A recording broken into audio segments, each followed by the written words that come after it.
Second death row inmate has been executed this year in Tennessee. Byron Black was put to death today after killing Angela Clay and her two daughters back in 1987. As our Steve Mailing found out, this execution looks different than the last one.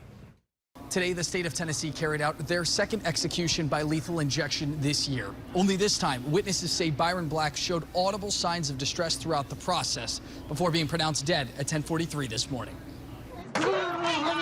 37 years, the Bell family has waited. When this crime occurred, I was 13 going to the 7th grade. I'm 51, now standing in front of you guys. Nicole Davis says Angela Clay was her cousin. And today, she was there as her family finally saw justice served in her cousin's case. Justice is justice, and justice has to be served. You know, the higher courts have spoken, everyone has spoken, and he has to go. Byron Black was sentenced to death back in 1989 after a jury found him guilty of 3 counts of murder in the killings of Angela Clay and her 2 daughters, Lakeisha and Latoya.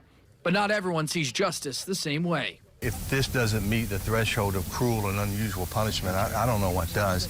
Protesters against the death penalty say, especially in Black's case, it's barbaric. After courts argued back and forth on whether to shut off Black's internal defibrillator, it was ruled that it didn't have to be shut off.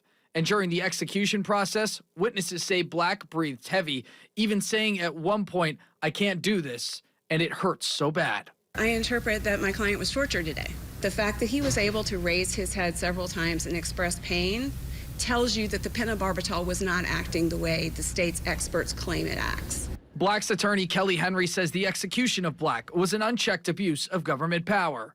This is a no-win situation, and tomorrow morning, nothing will be changed.